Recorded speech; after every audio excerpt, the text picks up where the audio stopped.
รับវីដេអូមួយនេះផងដែរខ្ញុំនឹងចែករំលែកអ្នកទាំងអស់គ្នាអំពី AirDrop វិញម្ដងហ្នឹងហើយសម្រាប់បងប្អូនយើងដែលចង់ផ្លាស់ប្ដូរឈ្មោះនៅលើ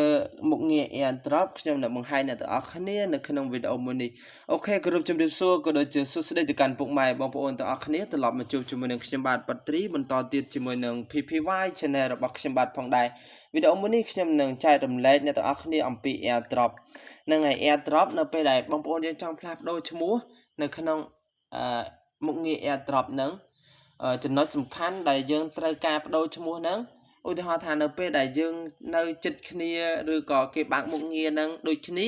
យើងបាញ់អត់ឲ្យយើងផ្ញើរូបភាពឬក៏ជាវីដេអូទៅហ្នឹងគឺអត់ឲ្យខុសមនុស្សទេឬក៏អត់ឲ្យខុសទូរស័ព្ទដៃទេនៅពេលដែលទូរស័ព្ទម៉ាកដូចគ្នាឈ្មោះដូចគ្នានៅចិត្តគ្នាអញ្ចឹងគ្នាយើងអាចផ្លាស់ប្ដូរឈ្មោះបានតាមរយៈការបង្ហាញនៅក្នុងវីដេអូមួយនេះតែម្ដងជំហានដំបូងបងប្អូនយើងត្រូវចូលទៅក្នុង app setting ខ្ញុំបង្ហាញនៅក្នុងវីដេអូទូរស័ព្ទដៃមួយនេះអញ្ចឹងយើងចុច setting ហើយយើងចូលទៅក្នុង general មកបងប្អូនចុច general ហើយចុច about ក្រោយមកទៀតយើងផ្លាស់ប្ដូរឈ្មោះកន្លែងនេះហ្នឹងហើយអញ្ចឹងខ្ញុំដាក់ឈ្មោះនេះហើយខ្ញុំថែមជា sticker មួយចុះហ្នឹងហើយអូខេអញ្ចឹងយើងចុចមកហើយយើងបានជាឈ្មោះបែបនេះអញ្ចឹងរបៀបនៃការបដូរឈ្មោះគឺគេបដូរបែបហ្នឹងក្រោយមកទៀតបើសិនជាបងប្អូនយើងត្រូវការទៅលើដាក់លក្ខណៈថាយើងចង់ផ្ញើជារូបភាពឥឡូវខ្ញុំផ្ញើជារូបភាពដើម្បីជា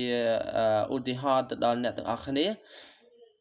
អញ្ចឹងភាគច្រើនបងប្អូនយើងតែងតែដឹងហើយពីរបៀបនៃការផ្ញើខ្ញុំឧទាហរណ៍ថាខ្ញុំផ្ញើវិក័យប័ត្រមួយនេះចូលទៅក្នុងទូរស័ព្ទដៃមួយហ្នឹងអញ្ចឹង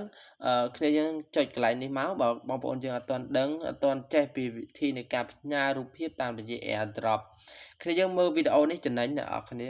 ខ្ញុំដាក់ចំណងជើងថារបៀបផ្លាស់ប្ដូរឈ្មោះនៅលើ AirDrop ប៉ុន្តែបើសិនជាបងប្អូនយើងអត់ទាន់ដឹងពីរបៀបផ្ញើ AirDrop ក៏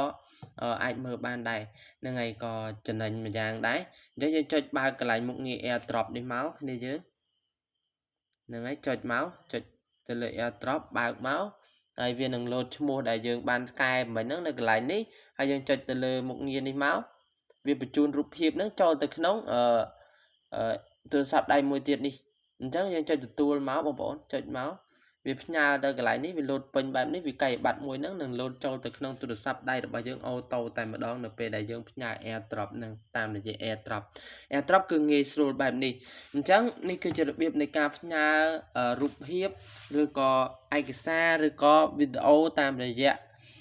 មុខងារ AirDrop នៅលើទូរស័ព្ទដៃ iPhone អញ្ចឹងបើសិនជាបងប្អូនយើងត្រូវការផ្លាស់ប្ដូរឈ្មោះត្រូវការរបៀបផ្ញើតាមរយៈ AirDrop គឺគេផ្ញើបែបនេះហើយក៏គេផ្លាស់ប្ដូរឈ្មោះបែបហ្នឹងផងដែរវីដេអូថ្ងៃនេះគឺមានតែប៉ុណ្្នឹងហើយសម្រាប់ការចែករំលែកទៅកាន់ពុកម៉ែបងប្អូនទាំងអស់គ្នាបើសិនជាបងប្អូនយើងពេញចិត្តនៅវីដេអូមួយនេះកុំភ្លេចជួយចុច like ក៏ដូចជាចុច subscribe ទៅលើ Channel YouTube របស់ខ្ញុំបាទម្នាក់មួយផងដើម្បីទទួលបានវីដេអូថ្មីៗនិងបទពិសោធន៍ខ្លីៗពីខ្ញុំបាទផងដែរអរគុណច្រើនអ្នកទាំងអស់គ្នាសម្រាប់ការតាមដានទស្សនាវីដេអូមួយនេះពីដើមរហូតដល់ចប់ជួបគ្នាវីដេអូក្រោយទៀតជាមួយនឹងខ្ញុំបាទផងដែរ